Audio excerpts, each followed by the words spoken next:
সর্বপ্রথম যে নিয়ামতটা আমরা আজকে ভুলে গেছি সেটা হলো আল্লাহ পাক আমাদেরকে মুসলিম পরিবারে জন্মগ্রহণ করার তৌফিক দিয়েছে।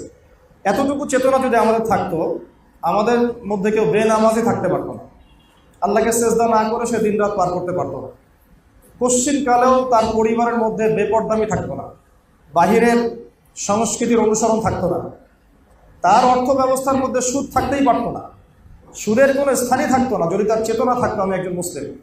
তার রাজনীতির মধ্যে বিজাতীয় কোনো দর্শন থাকতে পারতো না, সেদিকে মসজিদে সেজদাও করতো, বাইরে গিয়ে পশ্চিমা দর্শন ফলো করতো, এমনটা হতো না। সে আল্লাহ পাকের জমিন আল্লাহর খলিফা হওয়ার চেষ্টা করতো, আল্লাহর জমিনে আল্লাহর খলিফা হওয়ার চেষ্টা করতো, কারণ এই উদ্দেশ্যে আমাদেরকে সৃষ্টি করা হয়েছে। স্মরণ করেন, সূরা বাকারার শুরুর দিকে পড়েছেন রমজান মাসে, ওয়াইয ক্বালা রাব্বুকা লিল মালাইকা ইন্নী জাইলুন ফিল আরদি খলিফা। স্মরণ করুন হে নবী সেই সময়ের কথা যখন আমি আল্লাহ ফেরেশতাদেরকে বলেছিলাম যে আমি দুনিয়াতে আমার খলিফা পাঠাতে চাই। ফেরেশতারা কি বলেছিলেন? আতাজআলু ফিহা মান ইউফসিদু ফিহা ওয়া ইয়াসফিকুদ দিমা। আপনি কি এমন কাউকে দুনিয়া পাঠাতে চাচ্ছেন, এমন কাউকে পৃথিবীতে পাঠাতে চাচ্ছেন যে পৃথিবীতে গিয়ে ফিতনা ফাসাদ সৃষ্টি করবে, রক্তপাত ঘটাবে? অথচ আমরাই তো আপনার তাসবিহ পাঠ করছি। আল্লাহ পাক বললেন ইন্নী আ'লামু মা লা তা'লামুন, আমি যা জানি তোমরা তা জানো না। এখানে সৃষ্টির উদ্দেশ্য পাচ্ছি, আমাদেরকে কেন সৃষ্টি করা হয়েছে? কে আল্লাহর খলিফা? আমাদেরকে সৃষ্টি করা হয়েছে আল্লাহর খলিফা হিসেবে। প্রত্যেক নবী আল্লাহর খলিফা ছিলেন, প্রত্যেক রাসূল আল্লাহর খলিফা ছিলেন, প্রত্যেক ইমাম আল্লাহর খলিফা ছিলেন, এমনকি আমরাও আল্লাহ পাকের খলিফা। তো খলিফার অনেক দায়িত্ব, তার মধ্যে একটা অন্যতম দায়িত্ব হচ্ছে সে দুনিয়াতে তার রবের বিধান মোতাবেক চলবে, তার পরিবার চালাবে, তার সমাজ চালাবে, তার সামর্থ্য থাকলে রাষ্ট্র চালাবে, বিশ্ব চালাবে। এটা একটা খলিফার কাজ। এই দায়িত্ব কি আদম আলাইহিস সালাম পালন করেন নাই? বেশক করেছেন। নূহ আলাইহিস সালাম পালন করেন নাই? বেশক। নবী মূসা, ঈসা, নবী ইউসুফ, সুলাইমান, দাউদ, এমনকি মুহাম্মদুর রাসূলুল্লাহ সাল্লাল্লাহু আলাইহি ওয়াসাল্লাম কি এই দায়িত্বই পালন করেন নাই? আজকে উম্মতে মুহাম্মাদের মধ্যে এই চেতনাই নাই। তো আমরা শুকরিয়া আদায় করি, আল্লাহ পাক আমাদেরকে যেন শুকরিয়া আদায় করার তৌফিক দান করেন, কৃতজ্ঞ বান্দা হওয়ার মতো হওয়ার তৌফিক দান করেন।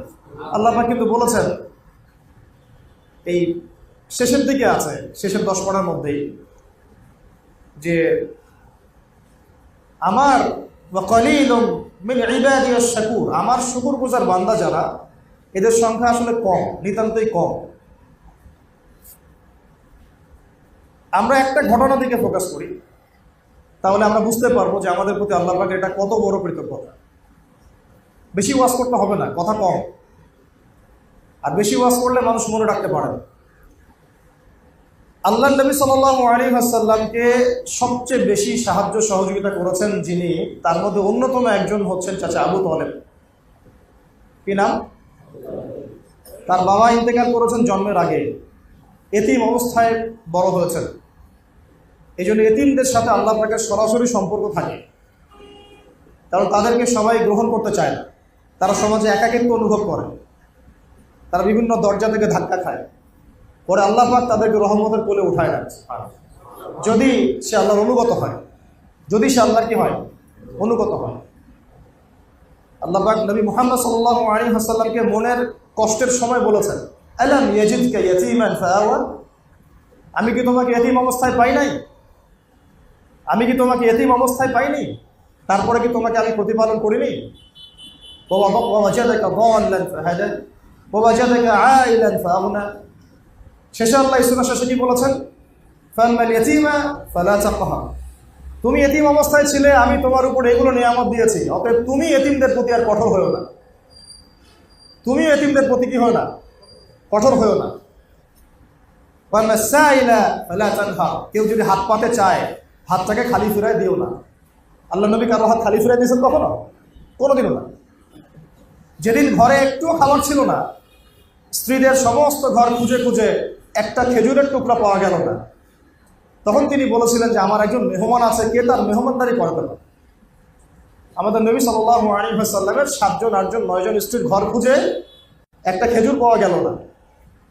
এরকম স্ত্রী আপনাদের ঘরে আছে? এই যুগে সম্ভব? সারা দুনিয়া দিয়ে দিলেও বলবো কিছুই দাও নাই, ইল্লা মাশাআল্লাহ, ইল্লা মাশাআল্লাহ, ইল্লা মাশাআল্লাহ। আমাদের নবীজিদের ঘর দেখেন কি অবস্থা। এই যুগে সম্ভব? আমাদের মেয়েদেরকে বেশি বেশি ওয়াজ করতে হবে, মেয়েদের মতো দাওয়াতি কাজ বাড়াতে হবে, মেয়েদেরকে দিয়ে মেয়েদের মতো দাওয়াতি কাজ করাতে হবে। এদের আকীদা, এদের আমল, এদের স্বভাব, এদের আখলাক দিন দিন এত খারাপ হয়ে গেছে, প্রত্যেকটা ঘরের সাক্ষী, এক একটা ঘরের সাক্ষী। বেশি বলতে চাচ্ছি না, তবে আল্লাহ পাকের রহমতে অনেক দিনই বোন আছেন যারা দিনের পথে ফিরে আসছেন। ভিতর থেকে দিন প্রতিষ্ঠা করা নিজের মধ্যে আর দিনের বাহ্যিক লেবাস পোশাক এক জিনিস না। নবী এই ইতিম নবী সাল্লাল্লাহু আলাইহি ওয়াসাল্লামের মা ইন্তেকাল করেছেন 6 বছর বয়স, ইতিমের উপরে ইতিম। তারপরে দাদা আব্দুল মুত্তালিব তাকে লালন পালন করা শুরু করলেন, তাকে পাশে বসাতেন, বলতেন আমার এই বংশধর একদিন অনেক বড় নেতা হবে, আত্মবিশ্বাস দিতেন। তার নাম রেখেছেন মুহাম্মদ, মানে অত্যন্ত প্রশংসিত। তখন আরবের মধ্যে এই নাম কারোই ছিল না। এরপরে তার ইন্তেকাল হলো যখন নবী সাল্লাল্লাহু আলাইহি ওয়াসাল্লামের বয়স 8 বছর।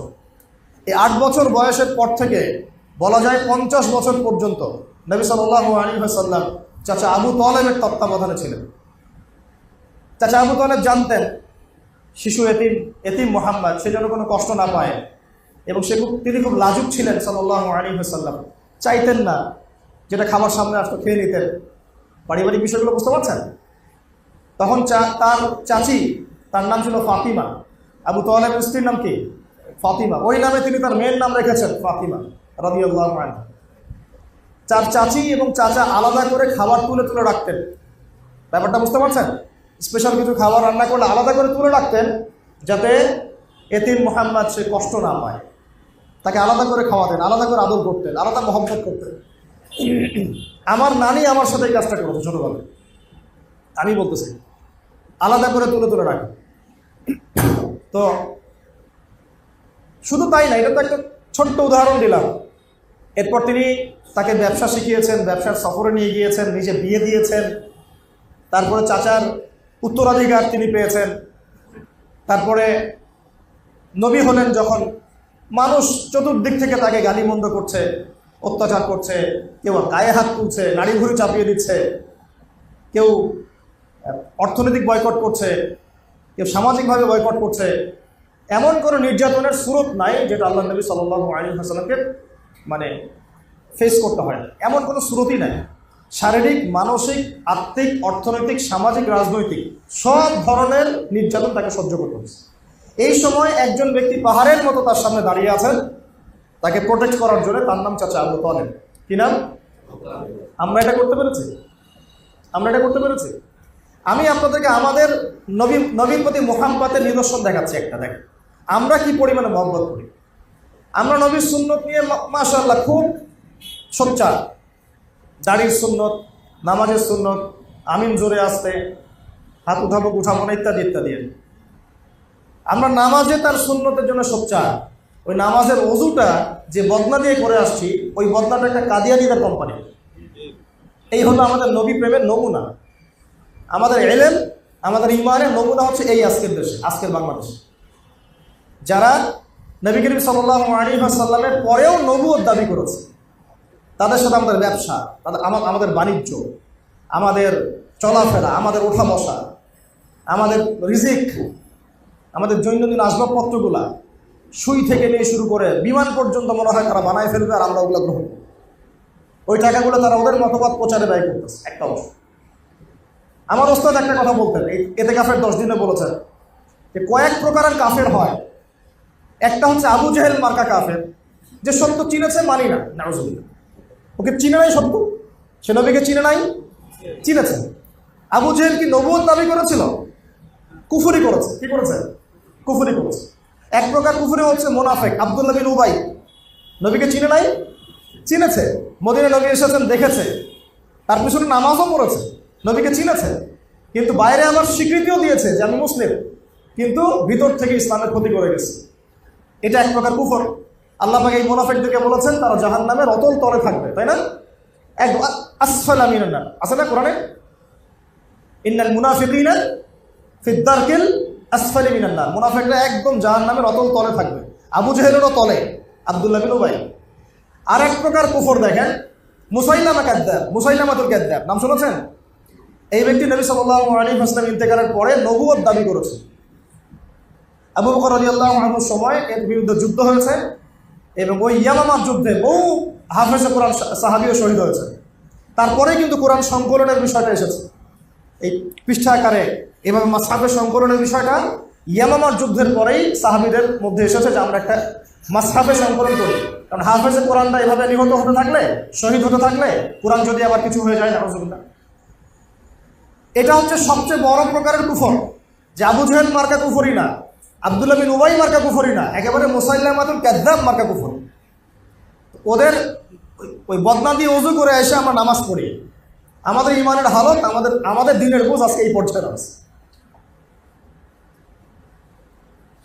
বলবো কি লা ইলাহা ইল্লাল্লাহ মুহাম্মাদুর রাসূলুল্লাহ, কি বলবো সাল্লাল্লাহু আলাইহি ওয়াসাল্লাম। তো চাচা আবু তালেব এইভাবে তাকে রক্ষা করার পরেও শেষমেশ কি হয়েছে শুনেন। চাচা আবু তালেব মৃত্যু সজ্জায় নবী সাল্লাল্লাহু আলাইহি ওয়াসাল্লাম বারবার তাগাদা দিচ্ছেন, চাচা খালি একটা বার বলেন যে আশহাদু আল্লা ইলাহা ইল্লাল্লাহ ওয়া আশহাদু আন্না মুহাম্মাদান আবদুহু ওয়া রাসূলুহু। আপনার জন্য আমি মুহাম্মদ, আমি আল্লাহর নবী, আল্লাহর কাছে কান্নাকাটি করে হোক, সেজদায় করে হোক, যেভাবে হোক আপনাকে ইনশাআল্লাহ আমি জান্নাতে নিয়ে যাব। খালি একটা বার কি করেন, একটা বার বলেন। চারপাশে আবু জেহেল, আবু লাহাব, উতবা, সাইবা সবাই, তুমি কি আব্দুল মুত্তালিবের দিন ছেড়ে দিবা? এতদিন আব্দুল মুত্তালিবের দিনের উপর আছো, আজকে ছেড়ে দিবা? শেষমেশ চাচা আবু তালেব আব্দুল মুত্তালিব তার দিনের উপরেই ইন্তেকাল করলেন। নবী করিম সাল্লাল্লাহু আলাইহি ওয়াসাল্লামকে সাহাবীরা জিজ্ঞাসা করলেন, এত সাপোর্ট আপনাকে করেছেন চাচা আবু তালেব, এত সহযোগিতা আমাদের কল্পনার বাইরে, আমাদের চিন্তারই বাইরে। যারা সিরাত পড়ে নাই, সিরাতুল নবী সাল্লাল্লাহু আলাইহি ওয়াসাল্লাম জীবনে একদিনও পড়ে নাই, তারা বুঝতে পারবে না। যারা বাসায় একটাবার অন্তত সিরাতের কিতাব পড়েছেন, রাহিবুল মাকতুম হোক, রাহমাতুল লিল আলামিন হোক, যে কোনো সিরাতের কিতাব, তারা বুঝবেন আবু তালেবের কী ভূমিকা ছিল। আমার তো মনে হয় পুরো মুসলিম বিশ্বেরও এখন সেই ভূমিকা নাই, একা চাচা আবু তালেবের যে ভূমিকা ছিল। শেষমেশ তিনি কালিমা পড়তে পারলেন না। সাহাবীরা প্রশ্ন করেন, নবীজি বলছেন, আমার কারণেই আমার চাচাকে জাহান্নামের উঁচু একটা জায়গায় রাখা হবে, যেখানে তার পায়ের এই যে আমরা নলা বলি, এই পর্যন্ত আগুনে পুড়তে থাকবে, নাউযুবিল্লাহ। এবং আগুনের একটা জুতা পরিয়ে দেওয়া হবে, এতেই তার মাথার মগজ তকবক করে ফুটতে থাকবে, নাউযুবিল্লাহ। লা হাওলা ওয়ালা কুওয়াতা ইল্লা বিল্লাহিল আলিয়্যিল আযীম। এখন কি ভাই আপনারা একটু বুঝতে পারছেন, চিন্তা করছেন? একবার কি ভেবে দেখবেন যে আল্লাহ পাক যে আমাকে মুসলিম পরিবারে জন্ম দিয়েছেন, আল্লাহ পাক কি আমার কাছ থেকে পারমিশন নিয়েছিলেন? আমাকে জিজ্ঞাসা করেছিলেন? আপনার কাছ থেকে অনুমতি নিয়েছেন? আপনাকে জিজ্ঞাসা করেছেন?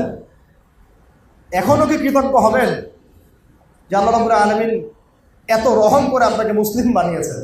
সেই মুসলিমের চলাফেরা দেখেন, রমাদান মাসেও নামাজ ছিল না অনেকের, রোজার হক ঠিক মতো ছিল না, রমাদান মাসেও কোরআন আগলায় ধরতে পারলো না, কোরআন তেলাওয়াতটুকু শিখতে পারলো না, রমাজানে কোরআনের খেদমত করতে পারলো না, রমাজানেও যাকাত দেয় নাই, রমাজানেও সুদ খেয়েছে, নাউযুবিল্লাহ, রমাজানেও ঘুষ নিয়েছে। কত মানুষ ঘুষ নিয়েছে রমাজানে কত জেনা করা হয়েছে, নাউযুবিল্লাহ। রমাজানে কত মানুষ মাপে কম দিয়েছে, রমাজানে আমরা কত প্রতারণা করলাম আল্লাহর সাথে। কিন্তু রমাজানে আমাদের নতুন জামা চাই, নতুন বাড়ি চাই, নতুন গাড়ি চাই, নতুন গহনা চাই, নতুন থ্রি পিস চাই, যেন ঈদের দিন মনে হয় এদের জন্যই।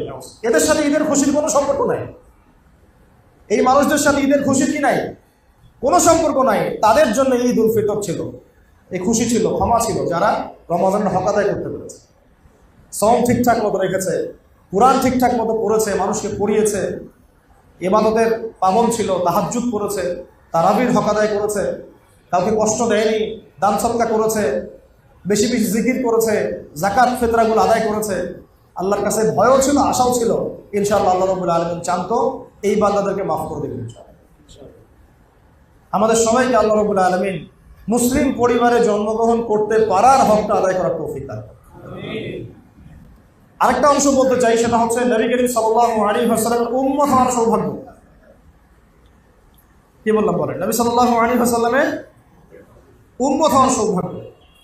আজকে দুটো বিষয় খালি আপনাদেরকে খুতবায় আমি আপনাদের মাথায় দিতে চাচ্ছি, বাকিটা ইনশাআল্লাহ এমনি গুছিয়ে আসবে যদি এই দুটো বিষয় আপনারা বুঝতে পারেন, আয়ত্ত করতে পারেন, কলিজায় ধারণ করতে পারেন।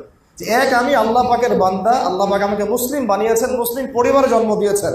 আমার চলাফেরা 8-10 জনের চলাফেরা এক হতে পারে না। আমার চলাফেরা হচ্ছে কোরআন। আমার চলাফেরা কি?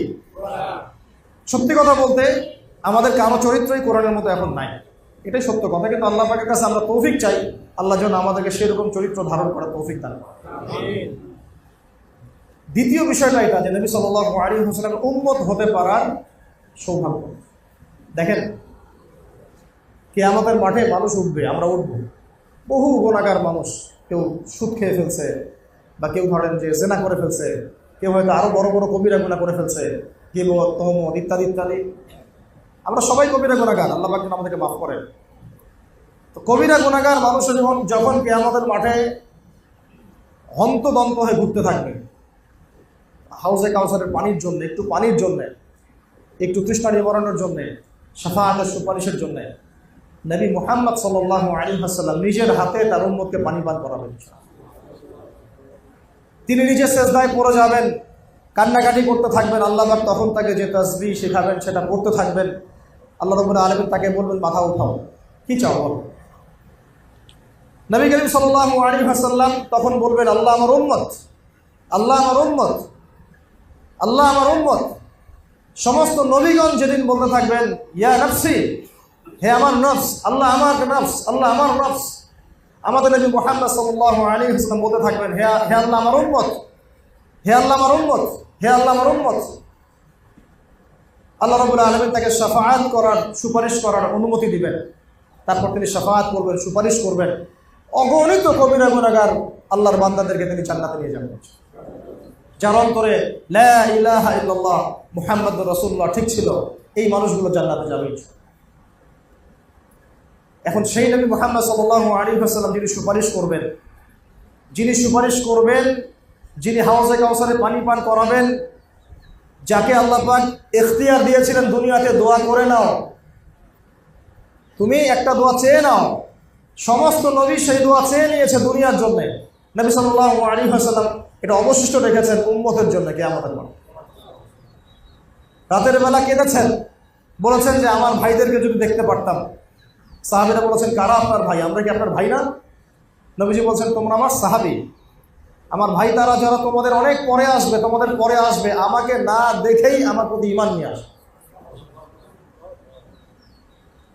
বলতে থাকলে এটা নিয়ে 1 ঘন্টা বলা যাবে, কিন্তু কথা হচ্ছে নবী সাল্লাল্লাহু আলাইহি ওয়াসাল্লামের উম্মত হওয়ার এই যে সৌভাগ্য, অনেক নবীগণ আশা করতেন যে আমরা শেষ নবীর উম্মত হব। এমনকি ইহুদি জাতি, যাদের সাথে আমাদের এত দ্বন্দ্ব চলছে, এরাও মদিনায় ঘাটে গেলে কেন বসেছিল? ওরা শেষ নবীর উম্মত হওয়ার আশায় বসেছিল। শেষ নবী যখন বনু ইসমাইল থেকে আসছে, তারা আর মানে না। তারা মনে করে না, বনু ইসমাইল থেকে না, বনু ইসরাইল থেকে আসতে হবে। হতভাগা জাতি, হতভাগা ইহুদির জাতি। এই জন্য আল্লাহ পাক বলেছেন, মাগদুব গায়রিল মাগদুবি আলাইহিম ওয়ালাদ-দাল্লিন। এরা মাগদুব, গজবপ্রাপ্ত। এরা ঈসা আলাইহিস সালামকেও স্বীকার করে নাই। ঈসা ইবনে মারিয়াম ছিল মাসীহ, তারা মাসীহকে চিনতে ব্যর্থ হয়েছে। আবার শেষ একটা রাস্তা খোলা ছিল যে শেষ নবী মুহাম্মদ সাল্লাল্লাহু আলাইহি ওয়াসাল্লামের আনুগত্য করে আল্লাহর কাছে ফিরে আসবে, ওইটাও তারা কি করেছে? হারিয়ে ফেলেছে। এরপরে ইহুদ থেকে হয়েছে মাগদুব, অভিশপ্ত। এরাই হবে দাজ্জালের অনুসারী, এবং এরাই দাজ্জালের সাথে দেখবেন এই বিশ্বের মধ্যে একেবারে ত্রাস সৃষ্টি করে ফেলবে, যেটা অলরেডি তারা করা শুরু করছে। ওইদিকে যাচ্ছি না, আলোচনার টপিক অন্যদিকে চলে যাবে। নবী সাল্লাল্লাহু আলাইহি ওয়াসাল্লামের উম্মত হতে পারাটার জন্য অনেক নবীগণ আক্ষেপ করতেন, আশা করতেন। নবীগণ কি করতেন? আশা করতেন। এখন আপনাকে জিজ্ঞাসা করতেছি, আমি জিজ্ঞাসা করতেছি, আল্লাহ পাক কি আমাকে জিজ্ঞাসা করেছিলেন যে তোমাকে কোন নবীর উম্মত বানাবো? বলেন। এবং উম্মতে মুহাম্মাদির মধ্যে অন্তর্ভুক্ত করব, তোমাকে উম্মতে মুহাম্মাদির মধ্যে খ্রিস্টান বানাবো, না ইহুদি বানাবো, না মুশরিক বানাবো, না কাদিয়ানি বানাবো, না শিয়া বানাবো, না কি বানাবো? আল্লাহ পাক কি আমাকে জিজ্ঞাসা করেছিলেন? এরাও কিন্তু উম্মতে মুহাম্মাদির মধ্যে, ইহুদি এবং নাসারা এবং মুশরিক মাজুস, এরাও কিন্তু উম্মতে মুহাম্মাদের মধ্যেই, কিন্তু এরা উম্মতে ইজাবা না, এরা উম্মতে দাওয়া, এদের প্রতি দাওয়াত দেওয়া হয়েছে। এরা এরা ইতাআত করে কবুল করে নাই। এরা কি করে নাই? দুই ভাগে ভাগ করা যায়, উম্মতে মুহাম্মাদীকে দুই ভাগে ভাগ করা যায়। একটা হচ্ছে আনুগত্য যারা করেছে, ইসলাম কবুল করেছে, এরা মুসলিম। আর এই পুরো মানব জাতি যারা আছে পুরো বিশ্বে, মানুষ এবং জিন, সবার প্রতি কি মুহাম্মদ সাল্লাল্লাহু আলাইহি ওয়াসাল্লাম নবী নন? সবার নবীকে? একজন বুদ্ধিস্ট তার নবীকে শেষ নবী এখন বলেন? যে একজন খ্রিস্টান তার নবীকে, একজন ইহুদি তার নবীকে এখন ওরা মানে না। কি করে না? মানে না। কাফাতাল লিন্নাস বাশীরা ওয়া নাযীরা, পুরো মানব জাতির জন্য তিনি নবী। এই যে কোরআন, এটা কি আমাদের কিতাব শুধু? বলেন, পুরো মানব জাতির হেদায়েতের জন্য এই কিতাব। এখন কেউ মানে, কেউ মানে না। যে কেউ মানে মেনে মুসলিম হয়, কেউ মুখে মানে মনে মনে মানে না, সে মুনাফিক হয়। কেউ মানে, সে পরিপূর্ণ মানে, সে কি হয়? মুসলিম হয়। কেউ মুখে মানে মনে মনে মানে না, সে কি হয়? মুনাফিক হয়। আর কেউ একেবারে অস্বীকার করে, সে কি হয়? কাফের হয়। আবার কেউ মুখে মানে মনেও মানে কিন্তু কাজ করতে গিয়ে কবিরা গুনাহ করতে থাকে, তখন সে ফাসিক হয়ে যায় বা জালেম হয়ে যায়। বুঝতে পারলাম কি? বুঝতে পারি না? তো এখন আমাদের নবী সাল্লাল্লাহু আলাইহি ওয়াসাল্লাম উম্মত হতে পারাটা কি সৌভাগ্যবান ব্যাপার মনে হয় কি না? সৌভাগ্যের বিষয় মনে হয় কি না? এখন আমি যদি প্রশ্ন করি, তাহলে এখনও আপনার চেহারায় দাড়ি কেন নাই? আপনি উম্মতে মুহাম্মাদীর অন্তর্ভুক্ত একজন মানুষ। আপনি আব্রাহাম লিঙ্কনের অনুসারী না, আপনি কার্ল মার্কসের উম্মত না, আপনি লেনিনের উম্মত না, স্টেলিনের উম্মত না, আরও অনেকের নামই তো আছে, আপনারা তো জানেন এগুলো। আপনি কার উম্মত? উম্মত মানে কি? নবী সাল্লাল্লাহু আলাইহি ওয়াসাল্লাম কি আসলে? উনি কে? উনি ইমাম। উনি কি? ইমাম। আমরা আনুগত্য করব। উনি নেতা। নেতা গাইড দিবেন, আমরা সেভাবে চলবো। উনি আধ্যাত্মিক রাহবার, তিনি যেদিকে নিয়ে যাবেন আমরা সেদিকে যাব। উনি সুপারিশ করবেন, আমরা তার আনুগত্য করব। উনি ডানে বলতে গেলে ডানে যাব, বামে বলতে গেলে বামে যাব। থুতু যদি উনি ফেলেন, সেটা গায়ে মেখে নিব। সাহাবীরা মাখেন নাই? ওযু করেছেন, পানি অবশিষ্ট ছিল, সেই অবশিষ্ট পানি খান নাই, গায়েটা মাখেন নাই? ঘামছেন, ঘাম মুছতেছেন এইভাবে, সাহাবীরা এটাকে সংগ্রহ করেন নাই? এই হচ্ছে ইমাম, এই যে নেতা। এই যে ইমাম, নেতা, নবী, অনুসারী বলতে কি বোঝায়? আমরা যে ইতাআত করবো, আমরা যে তার সুন্নাত অনুসরণ করবো, আসলে কিভাবে অনুসরণ করবো? এইভাবে ঘাম মুছে ফেললে তুলে নিতে হবে, থুতু কফ ফেলেছেন উঠাই নিতে হবে, ওযু করে পানি রেখে দিয়েছেন, ওই পানি নিজে সংগ্রহ করার জন্য কারাকারি করতেন সাহাবীরা। দৃশ্যগুলোকে চিন্তা করতে পারেন? দৃশ্যগুলো একটু চিন্তা করেন। অনুসারী কাকে বলে? তাহলে এখন আমাদের ব্যক্তি জীবন থেকে আসি। আমার বডির মধ্যে নবীর পোশাক নাই, অন্য কাউকে নবী হিসেবে কেমনে মানতে পারি? কিভাবে যে মানতেছে তার সাথে আমার চলাফেরা থাকতে পারে? কিভাবে যে মানতেছে ওর সাথে আমার ওঠা বসা হতে পারে? ওর সাথে আমার রিজিকের ব্যবসার লেনদেন কিভাবে হতে পারে? আমি কেমন করে তার পণ্য ব্যবহার করতে পারি? যদি গায়রত থাকে, ব্যক্তিত্ব থাকে এবং নবীর প্রতি সত্যিকারের মহব্বত থাকে, কিভাবে তাকে কেউ গালি দিচ্ছে আমি তার পক্ষপাতিত্ব করতে পারি? কিভাবে তাকে নিয়ে মানুষ ব্লগে লিখছে আমি তার পক্ষপাতিত্ব করতে পারি? কিভাবে আমি তার বিরুদ্ধচারীদের সঙ্গ দিতে পারি? তারপরে আসবে এই কথাগুলো। আমার শরীরটা কেন এখন তার মতো হলো না? আমার বয়স 20, 25, 30, 40, 50 হয়ে গেল, এখন পর্যন্ত আমার বুঝ আসলো না যে আমি কারোর মত, কাকে ফলো করতে হবে? তাহলে কেন দাড়ি নাই? কেন আমাদের মাথায় সবার টুপি নাই, পাগড়ি নাই? কেন আমাদের জুব্বাগুলো ঠিক হচ্ছে না, বা পোশাক ঠিক হচ্ছে না? টাকনু নিচে কীভাবে কাপড় পরতে পারি? টাকনু নিচে পড়লেই জাহান্নামে যেতে হবে। সত্যি কথা বলছি এটা, যে কেউ যদি দাঁড়িয়ে এক মুষ্টি রেখে এভাবে ছেটে ফেলে, অনেক সাহাবীর আমল আছে এর উপরে, জায়েজ, ঠিক আছে। আবার ধরেন কোন একজন ব্যক্তি দাঁড়িয়ে হালকা হালকা রেখেছে, পুরোপুরি ছেড়ে দেয় নাই, এর কারণে সে জাহান্নামে যাবে সরাসরি, এমন কোনো কথা নাই। আমি কিন্তু কাটতে উৎসাহিত করলাম না, কথা উল্টা দিকে নেবেন না। বাঙালিদেরকে ওয়াজ করা মুশকিল বিষয়। কথা বলবেন একটা নিবে আরেকটা। আমি কিন্তু দাঁড়িয়ে আপনাকে কাটতে বলি না, বলেছি মনে করেন কেউ আমাদের মতো ছেড়ে দেয় নাই, হ্যাঁ, এই ভাইদের মতো রেখেছে, কথার কথা এক্সাম্পল দিচ্ছি, এর কারণে সে সরাসরি জাহান্নামে যাবে বা আগুনে জ্বলবে এমনটা হাদিসে পাওয়া যায় নাই। যদি পান আমাকে জানায়। কিন্তু টাকনুর নিচে কাপড় পরলে ওই অংশটুকু জাহান্নামে যাবে, এটা হাদিস আছে। কথা বুঝতে পারলাম? তাহলে আমাদের পোশাক থেকে শুরু করতে হবে, আমার আকীদা থেকে শুরু করতে হবে। এখন আমার ঘুম, আমার খাওয়া, ঘুম কয়জনের নবীর মতো আছে বলেন? আমরা রাতকে দিন বানাইছি, দিনকে রাত বানাইছি। খাওয়া দাওয়া কয়জনের নবীর মতো আছে বলেন? খাবার সামনে আসলে 7 পেট করে খাই আমরা। নবীজি বলছেন এক পেট খাও, পেটের এক ভাগ খাও, এক ভাগ পানি পান করো, এক ভাগ শ্বাস প্রশ্বাসের জন্য খালি রেখে দাও। এই যে রমজানের রোজা রেখেছি, অল্প খেয়ে আমরা থাকতে পারি নাই, কোনো সমস্যায় মরে গেছে, অসুস্থ হয়ে গেছে, বরং আরও সুস্থ হয়ে গেছে। রমজানের আগে কোলেস্টেরল ছিল দেখা গেল 300, রমজানের পরে দেখবেন কোলেস্টেরল হয়ে গেছে 150। এমন হয় নাই? ব্লাড প্রেশার ঠিক হয়ে গেছে, ডায়াবেটিস ঠিক হয়ে গেছে, তাই না? রমজান রোজা রেখে মানুষ সুস্থ হয়ে গেছে, আলহামদুলিল্লাহ। এর মধ্যে শেফা আছে। চীনের না জাপানের একজন বিজ্ঞানী গবেষণা করেছিলেন রমজানের কোষের উপরে, রোজা রাখার উপরে, ফাস্টিং থেরাপি, নোবেল পুরস্কার পাইছে। আর আল্লাহ পাক সেটা আমাদেরকে এমনি দিয়ে দিয়েছেন রমজানের মধ্যে দিয়ে, সুবহানাল্লাহ। এরপরে সপ্তাহে 2 দিন রোজা রাখার কথা আসছে হাদিসে, মাসে 3 দিন রোজা রাখার কথা আসছে। তো কথা হচ্ছে আমরা কেন খাওয়া দাওয়ার মধ্যে ঠিক হতে পারতেছি না? তারপরে আমাদের মুআমালাত, এই যে আমাদের পরিবারগুলোর দিকে তাকায়, পরিবারের মধ্যে কি সত্যি সব সুন্নত আছে? আমরা এখন পরিবারগুলোকে বলি ওই দিনগুলো কতই ভালো ছিল, যে আমরা সবাই একটা থালে সবাই একসাথে বসে খাইতাম। এখন এত ব্যস্ততা, এখানে সফর, আমরা একসাথে থালে খেতেও পারি। এটা সুন্নত। একসাথে ভাইরা মিলে, পরিবারের সবাই মিলে বসে খাওয়া, হৃদ্যতা বাড়ে, মহব্বত বাড়ে, খাবার ভাগাভাগি করে খাওয়া। পারিবারিক বন্ধন একটা নিয়ামত। এই বন্ধন আল্লাহ যাদেরকে দিয়েছেন তারা সৌভাগ্যবান, তারা খুশনসিব। অনেক নবীদের ভাগ্যেও পরিবারের কষ্ট ছিল, অনেক নবীদের ভাগ্যেও। নূহ আলাইহিস সালাম একদম দুর্দান্ত নবী, উলুল আজম নবীদের মধ্যে একজন। 5 জন নবীকে উলুল আজম নবী বলা হয়, তার মধ্যে তিনি একজন। তার স্ত্রী তার কথা শুনতো না, তার দাওয়াত কবুল করে নেয়, তাকে নিয়ে সংসার করেছেন তিনি, সুবহানাল্লাহ। লূত আলাইহিস সালাম, কওমে লূত, ওই যে ট্রান্সজেন্ডার, এদের সমকামীগুলো যেগুলো রেইনবো ফ্ল্যাগ নিয়ে ঘুরে বেড়ায়, এদের কারণে বাংলাদেশে আল্লাহর গজব নেমে আসতে পারে। এদের কারণে বাংলাদেশে আল্লাহ মাফ করুক আমাদেরকে, আল্লাহ আমাকে হেফাজত করুক, তওবা করে ফিরে আসার তৌফিক দান করুক।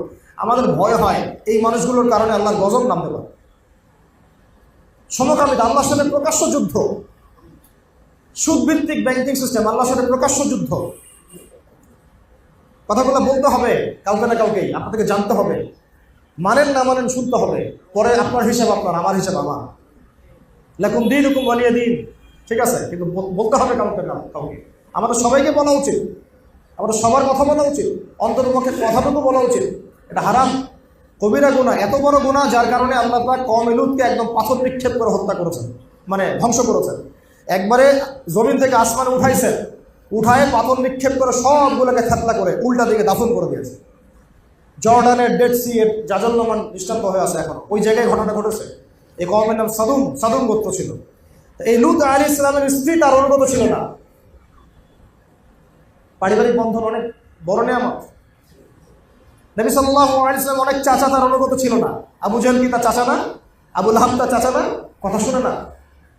তো আমাদের পারিবারিক বন্ডিংগুলো ঠিক করার জন্য এইগুলো একগুলো সুন্নতি পদক্ষেপ। একসাথে খাওয়া, একসাথে কথা বলা, মাশওয়ারা করা, হ্যাঁ, মতামত ব্যক্ত করা, বিনিময় করা, চেষ্টা চালিয়ে যাওয়া। কারণ আল্লাহ পাক বলেছেন লা ইউকাল্লিফুল্লাহু নাফসান ইল্লা উসআহা।